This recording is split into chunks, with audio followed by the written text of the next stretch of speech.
میں اس کے پاس آ گیا۔ میں نے کہا دیکھو معروف، تمہیں میرے بارے میں کوئی غلط فہمی ہوئی ہے، میں تمہارے ساتھ ایسا وحشانہ سلوک کر ہی نہیں سکتا۔ لیکن معروف میری بات سننے اور سمجھنے کے لیے تیار ہی نہ تھی۔ کہنے لگی رات تو تمہارے اندر کا درندہ باہر آ جاتا ہے اور میں تمہارے ساتھ ایک پل بھی نہیں رہ سکتی۔ یہ کہہ کر وہ کمرے سے چلی گئی۔ کچھ دیر بعد ہی بلاوا میرے بابا کی طرف سے آیا تھا۔ میرے والد سخت پریشان تھے۔ ماروق ان کے پاس کھڑی رو رہی تھی، اس نے خود کو چادر سے لپیٹ رکھا تھا۔ میرے والد بھی مجھے غصے سے دیکھ رہے تھے اور میرے والد کا چہرہ غصے سے سرخ ہو گیا تھا۔ کہنے لگے ظفر، مجھے تم سے یہ امید ہرگز نہ تھی۔ میرے بہت ہی پیارے اور بہترین دوست کی بیٹی کا میں نے تمہارے لیے انتخاب کیا تھا اور تم نے تو وہ جہالت دکھائی ہے کہ میں اپنے دوست سے بھی نظریں ملا نہیں سکتا۔ میں نے اپنے والد سے کہا کہ میں نے ایسا کچھ نہیں کیا ہے، لیکن معروف روتے ہوئے یہ سب کہہ رہی تھی کہ وہ اب میرے ساتھ ایک پل نہیں رہے گی۔ میرے والد نے ڈرائیور کو بلوایا اور کہا بی بی جی کو پوری عزت کے ساتھ ان کے میکے چھوڑ آؤ۔ ڈرائیور کمرے سے چلا گیا تو میرے والد نے معروف سے کہا کہ ابھی تم واپس جاؤ، میں تمہیں ظفر سے طلاق دلواؤں گا۔ وہ چلی گئی اور میرے والد مجھے گورنے لگے، کہنے لگے کہ مجھے معلوم نہیں تھا کہ تم اس قسم کے شخص نکلو گے، تم نے تو مجھے کہیں کا نہیں چھوڑا۔ میں نے اپنے والد کی بات سن کر انہیں بہت کہا، میں نے اس لڑکی کے ساتھ ایسا کچھ نہیں کیا، میں نہیں جانتا کہ اس کا حشر کس نے کیا تھا، میں معروف کو طلاق نہیں دینا چاہتا۔ چند دن بعد میرے بابا نے مجھ سے کہا تم معروف کو طلاق کیوں نہیں دی؟ میں نے کہا کہ مجھے اسی کے ساتھ کرنی مشترک کوئی تماشا تو نہیں کہ توڑ دیے جائے۔ میں یہ سوچ کر پریشان تھا کہ کس وجہ سے وہ مجھ سے یہ سوچ کر طلاق لے رہی تھی۔ وہ بالکل بے بنیاد تھی کیونکہ میں نے اس کے ساتھ ایسا کوئی سلوک نہیں کیا تھا۔ پھر وہ مجھ پر کیسے اتنا بڑا الزام لگا سکتی تھی؟ مجھے یہ سمجھ نہیں آ رہا تھا ایسا ہمارے درمیان کب ہوا ہے۔ میرا ذہن گزری رات کا لمحہ لمحہ یاد کرنے لگا، لیکن مجھے یاد نہیں آ رہا تھا کہ میں نے کوئی ایسا غیر انسانی سلوک ایک لڑکی کے ساتھ کیا ہو۔ میں سوچ سوچ کر اگل ہونے لگا تھا۔ پھر مجھے لگا کہ شاید وہ لڑکی اچھی نہیں ہوگی، ویسے بھی ماڈرن تھی، ہو سکتا ہے کہ شہر میں کسی اور لڑکے کے ساتھ چکر ہو۔ میں نے بھی معاملے پر طویل نہیں کھینچی اور اڈے طلاق دے دی۔ لیکن میرے ہوش اس وقت اڑے جب میرے والد نے 4 ماہ بعد میری شادی پھر سے اپنی برادری جگیردار فیملی میں ایک لڑکی سے کر دی۔ وہ بہت ہی بے حد حسین تھی۔ اس بار نہ جانے کیوں میں کچھ تہذیب کا شکار ہوا تھا۔ کافی دیر رات کو کمرے میں نہیں گیا، خود کو یہی سمجھاتا رہا کہ معروف یقیناً کسی اور کو پسند کرتی ہوگی اور اس کے گھر والوں نے زبردستی اس کی شادی مجھ سے کر دی ہوگی اور اس نے اپنا حلیہ خود بگاڑا ہوگا تاکہ مجھ سے کان چھٹ جائے۔ خود کو باتوں سے بہلانے کے بعد میں نے اپنے کمرے سے باہر نکل رہا تھا تو میرے والد میرے کمرے سے مسکراتے ہوئے باہر نکل رہے تھے۔ اس بار بھی انہوں نے میرے کندھے پر ہاتھ رکھ کر کہا کہ بہو بہت خوبصورت ہے، اس کا خیال رکھنا۔ میں سمجھ گیا تھا کہ میرے والد خاندانی کڑے پہنانے اندر کمرے میں گئے ہوں گے۔ اندر میری بیوی راشدہ دلہن بنی ہوئی بیٹھی تھی۔ میں اس کے پاس آ کر بیٹھ گیا۔ وہ کچھ شرمائی بیٹھی تھی۔ اس کے ہاتھ میں بھی وہی کنگن تھے جو پہلے میرے والد نے معروف کو پہنائے تھے۔ میں نے اس سے سب سے پہلے یہ پوچھا کہ میں اسے کیسا لگتا ہوں۔ میرے سوال پر اس نے میری جانب ہچکچاتے ہوئے دیکھا، کہنے لگی آپ بہت اچھے ہیں۔ میں نے اپنے دل میں آنے والے خیال کا اظہار کیا۔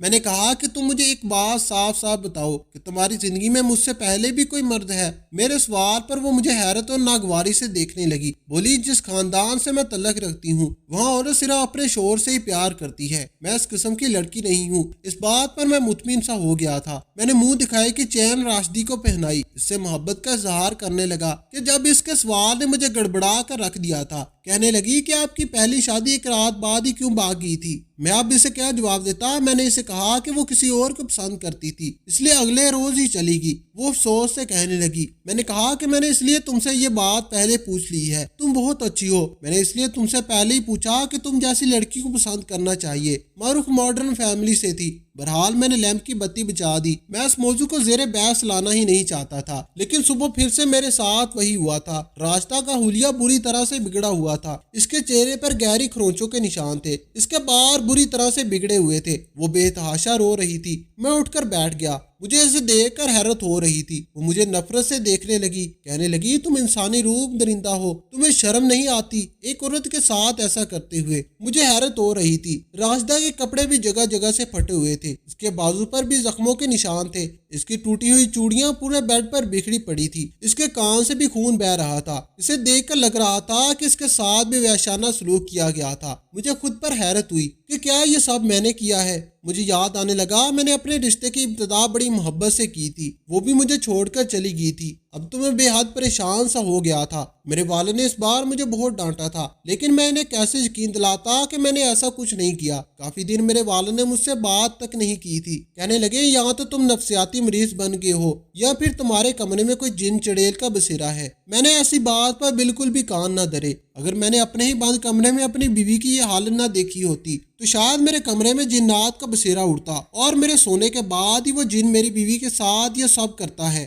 میں اب سنجیدگی سے اس مسئلے پر سوچنے لگا تھا۔ پھر چند دن بعد میں نے اپنے ایک ملازم کو بلایا کہ کیا گاؤں میں کوئی ایسا شخص ہے جو جنات کے وار سے بچا سکے۔ میرا ملازم شام تک ایک عالم کو لے آیا۔ اس شخص نے مجھے کمرے سے باہر جانے کے لیے کہا اور پھر کئی گھنٹے بعد میرے کمرے سے باہر آیا۔ کہنے لگا تمہارے کمرے میں ایسا کچھ نہیں ہے۔ یہ بات تو میرے لیے اور بھی تشویشناک تھی۔ میں نے فیصلہ کر لیا کہ ابھی کچھ عرصہ شادی نہیں کروں گا، لیکن مجھے گاؤں کی ایک لڑکی پسند آئی۔ میں کھیتوں پر یہ دیکھنے گیا تھا کہ کسان ہماری زمینوں پر ٹھیک سے کام کر بھی رہے ہیں یا نہیں۔ مجھے حسین وہ دشیرہ نظر آ گئی جو کھیتوں سے ذرا ہٹ کر بنے باغ میں اپنی سہیلیوں کے ساتھ پتھر مار مار کر پھل توڑ رہی تھی۔ میں نے اپنے ملازم کے ذریعے اس لڑکی کا پتہ لگوایا۔ وہ ہماری ہی زمین پر کام کرنے والے کسان کی بیٹی تھی۔ میں نے سوچا وہ گاؤں کی لڑکی ہے، اس لیے میرے ساتھ گزارا کر لے گی۔ جب میں نے اپنی پسند بابا کو بتائی تو کہنے لگے اب یہ رکس نہیں لینا چاہتا۔ لوگ تو یہی کہیں گے کہ تمہارے والد نے تمہاری تربیت کیسی کی ہے، اور دوسرا میں کسان جیسی بات ذات کو اپنی خواہش تو پوری کر سکتے ہیں، لیکن بیوی تمہیں ہم پلا سے ہی کر سکتے ہیں۔ لیکن جب میں نہ مانا تو میرے والد نے مجبوراً اس کسان کو بلایا، میرے رشتے کی بات کی تھی۔ وہ کسان بہت خوش سا ہو گیا تھا۔ میری شادی زرینہ سے کروا دی گئی تھی۔ وہ لڑکی کم عمر تھی، اس لیے شاید رات کی میری بے باکی سہ نہیں پائی۔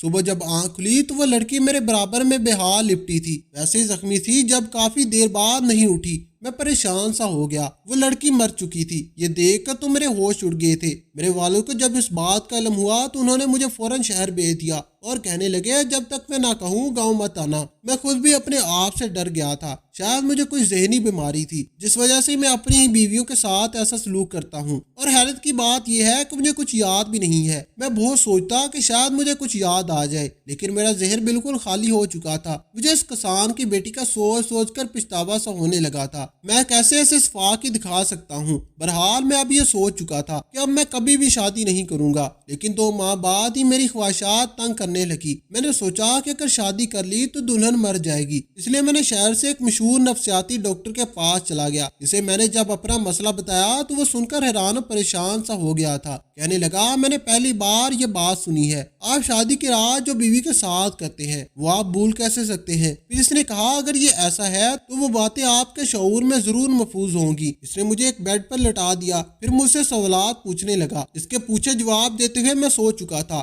جب میری آنکھ کھلی تو وہ شخص مجھ سے کہنے لگا آپ نے ایسا کچھ بھی نہیں کیا تھا۔ یہ سن کر حد درجہ پریشان سا تھا۔ پھر اس نے مجھے ایک اور حل بتایا جسے سن کر میں بدحواس سا ہونے لگا تھا۔ وہ کہنے لگا تم فکر مت کرو، کوٹھے کی طرف رخ کیا، وہاں میں نے پہلی بار شراب پی تھی، لڑکیوں کا رقص بھی دیکھا تھا، میں نے پیسے بھی دیے اور وہاں ایک لڑکی کے ساتھ رات گزارنے کے لیے کمرے میں چلا گیا، لیکن مجھ پر گھبراہٹ سی طاری ہونے لگی تھی کہ نہ جانے میں نیند کے گہرے گلبلے کی وجہ سے اس لڑکی کے ساتھ بھی نہ جانے کیا کر گزروں گا۔ لیکن مجھے حیرت ہوئی، صبح جب میری آنکھ کھلی تو وہ لڑکی بالکل ٹھیک تھی۔ میں نے اس سے پوچھا کہ میں نے اس کے ساتھ کیسا سلوک کیا تو وہ کہنے لگی تم ایک اچھے انسان ہو، تم نے میرے ساتھ بہت اچھا برتاؤ کیا ہے۔ یہ جواب سن کر میں دوبارہ اسی ڈاکٹر کے پاس گیا، اسے ساری بات بتائی تو جس بات کا انکشاف ڈاکٹر نے مجھ پر کیا میں سوچ بھی نہیں سکتا تھا۔ میں گاؤں واپس آ گیا۔ میرے والد کہنے لگے میں نے بہت مشکل سے یہ معاملہ دبایا ہے۔ میں نے کہا میری شادی کر دے، میں بیوی کے بغیر نہیں رہ سکتا۔ وہ کہنے لگے اب تمہیں کوئی بھی رشتہ نہیں دے گا۔ میں اپنے باپ کی منت کرنے لگا، پھر وہ مان گئے۔ پھر ایک خوبصورت لڑکی میری بیوی بنی میرے کمرے میں بیٹھی تھی۔ میں نے رات ہی اپنے کمرے میں کیمرہ فکس کر دیا تھا۔ صبح میری پھر بیوی کا وہی حال تھا۔ جیسے ہی وہ کمرے سے باہر گئی میں نے اپنا کیمرہ لیا اور ویڈیو دیکھنے لگا۔ جیسے جیسے میں ویڈیو دیکھتا جا رہا تھا میرا غصہ بھی بڑھتا جا رہا تھا۔ میں یہ سوچ بھی نہیں سکتا تھا۔ میں نے ایک رات جا کر گزار دی۔ میری شادی کی آدھی رات دلہنوں کے ساتھ گزری تھی اور باقی کی رات کے 3 بجے مجھے لونج میں کچھ آٹوں کی آواز آنے لگی۔ میں اپنے کمرے سے باہر گیا، میرا والد لونج سے باہر نکل رہا تھا۔ میں ان کے پیچھے جانے لگا۔ وہ حویلی کی پچھلی جانب چلے گئے جہاں ایک کمرہ موجود تھا جہاں تالا لگا ہوا تھا۔ تھا۔ میرے والد نے تالا کھولا اور اندر داخل ہو گیا۔ جب میں دروازے کے پاس پہنچا تو وہ پہلے سے تھوڑا کھلا ہوا تھا، لیکن جیسے ہی میں اندر داخل ہوا سامنے کسی منزل کو دیکھ کر میرے ہوش اڑ گئے۔ میری سابقہ تینوں بیویاں اس قید خانے میں موجود تھی۔ میں یہ دیکھ کر جتنا حیران ہوتا اتنا ہی کم تھا۔ میری 2 بیویاں میکے چلی گئی تھی اور ایک مر گئی تھی، لیکن وہ تو اس قید خانے میں تھی اور بہت ہی بری حالت میں تھی۔ انہیں رسیوں سے باندھا ہوا تھا۔ میں نے ویڈیو میں بھی یہی دیکھا۔ میں نے رات کو بھی یہی دیکھا تھا کہ رات کو میرے سونے کے بعد میرے کمرے کا دروازہ کھلا تھا اور میرا باپ میرے کمرے میں داخل ہوا تھا۔ اس نے ایک رومال میرے منہ پر رکھا جس کی بو سے میں بے ہوش ہو گیا، اور اندھیرے میں ہی وہ میرے ہی بیڈ پر لیٹ کر میری بیوی کے ساتھ جانوروں والا برتاؤ کرتا تھا، اور وہ لڑکی سمجھتی تھی کہ میں نے ہی یہ سب کیا ہے۔ دنیا کے سامنے شریف انسان بنا ہوا تھا اور اس کی سوچ اور نظر بہت گندی تھی۔ خوبصورت کم عمر لڑکیوں کو اپنی ہوس کا نشانہ بنانے کے لیے وہ مجھے استعمال کر رہا تھا۔ مجھ سے یہ کہتا کہ لڑکیاں اپنے میکے چلی گئی ہیں، لیکن انہیں قید خانے میں بند رکھتا تھا، اور کسان کی بیٹی اس وقت مری نہیں تھی، بے ہوش ہوئی تھی، لیکن میرے سامنے اسے مردہ ظاہر کر دیا۔ اب میں انہیں اپنے سامنے دیکھ چکا تھا۔ مجھے اس نفسیاتی ڈاکٹر نے بھی یہی کہا تھا کہ تمہارے والد کا پہلی رات تمہاری بیوی کے ساتھ خلوت میں راشدہ دلہن بنی بیٹھی تھی۔ میں اس کے پاس آ کر بیٹھ گیا۔ وہ کچھ شرمائی سی بیٹھی تھی۔ اس کے ہاتھ میں بھی وہی کنگن تھے جو پہلے میرے والد نے ماں رخ کو پہنائے تھے۔ میں نے اس سے سب سے پہلے پوچھا کہ میں کیسا لگا ہوں۔ میرے سوال سے میری جانب ہچکچاتے ہوئے دیکھا۔ کہنے لگی آپ بہت اچھے ہیں۔ میں نے اپنے دل میں آنے والے خیالات کا اظہار کیا۔ میں نے کہا کہ مجھے تم ایک بات صاف صاف بتاؤ کہ تمہاری زندگی میں مجھ سے پہلے بھی کوئی مرد ہے؟ میرے سوال پر مجھے حیرت اور ناگواری سے دیکھنے لگی۔ بولی جس خاندان سے میں تعلق رکھتی ہوں وہاں عورت صرف اپنے شوہر سے پیار کرتی ہے۔ میں اس قسم کی لڑکی نہیں ہوں۔ اس کی بات پر میں مطمئن سا ہو گیا تھا۔ میں نے منہ دکھائی کی چین راشدہ کو پہنائی، اس سے محبت کا اظہار کرنے لگا جب اس کے سوال نے مجھے گڑبڑاہٹ کر کے رکھ دیا تھا۔ کہنے لگی کہ آپ کی پہلی شادی کی بیوی شادی کی پہلی رات میں ہی کیوں باغ کی تھی؟ میں اسے اب کیا جواب دیتا؟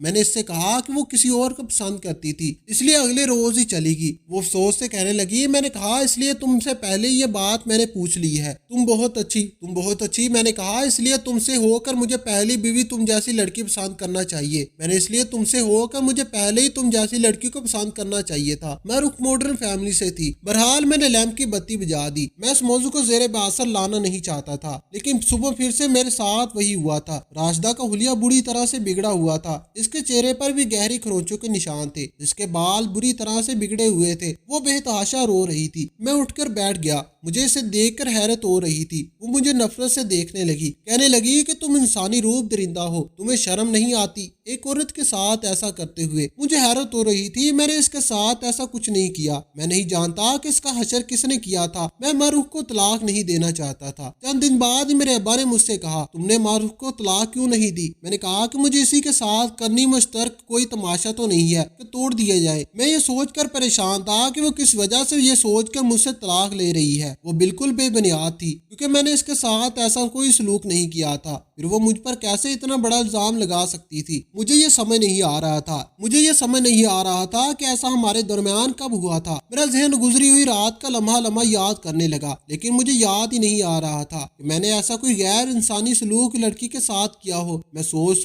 کر اگل ہونے لگا تھا۔ پھر مجھے لگا کہ شاید وہ لڑکی اچھی نہیں ہوگی، ویسے بھی ماڈرن تھی، ہو سکتا ہے کہ شہر میں کسی اور لڑکے کے ساتھ چکر ہو۔ میں نے بھی معاملے کو طویل کیا۔ کرنے جاتے بہو کو تحفہ وہ سب کے سامنے دے سکتے تھے۔ میرے باپ کا گنونا روپ میرے سامنے آ چکا تھا۔ مجھے اپنے سامنے دیکھ کر میرا باپ بری طرح سے گھبرا گیا تھا۔ میں نے انہیں پولیس کے حوالے کر دیا اور ان لڑکیوں کو بھی آزاد کر دیا۔ میں نے انہیں اماں کے حوالے کر دیا، ان لڑکیوں کو بھی آزاد کر دیا۔ میرے باپ کی حوث نے مجھے ایک ذہنی اذیت میں مبتلا کر دیا تھا۔ میں نے غزالہ سے شادی کر لی اور اس سے پوچھا کہ وہ میرے والد کے بارے میں کیسے یہ سب جانتی تھی۔ اس نے بتایا کہ اس کے والد نے اسے بتایا تھا کہ شخص دنیا کے سامنے شریف بنتا ہے، لیکن یہ خوبصورت لڑکیوں کو دیکھ کر پاگل ہو جاتا ہے اور ان کے ساتھ غیر انسانی سلوک کرتا ہے، کیونکہ میرے والد کے ساتھ کئی بار کوٹھے پر بھی جا چکے تھے اور میرے باپ نے ان لڑکیوں کو بھی دیکھا تھا جن کے ساتھ تمہارے والد نے یہ سلوک کیا تھا۔ وہ شخص ایک نفسیاتی مریض تھا۔ میرے والد کی حقیقت نے مجھے شرمندہ کر کے رکھ دیا تھا۔ انسان کی نفسی خواہش جب بے قابو ہو جاتی ہے تو انسان سے جانور بن جاتا ہے۔ اس کہانی کے بارے میں اپنی رائے ضرور دیجیے گا۔ آپ کو ہماری آج کی کہانی کیسی لگی؟ کمنٹ باکس میں اپنی قیمتی رائے کے اظہار ضرور کیجیے گا۔ ویڈیو پسند آئی ہو تو ویڈیو کو لائک کریں اور دوسروں کے ساتھ ضرور شیئر کریں۔ مزید اس طرح کی سمکواز کہانیاں اور واقعات سننے کے لیے ہمارے چینل کو سبسکرائب ضرور کریں۔ شکریہ۔ خدا حافظ۔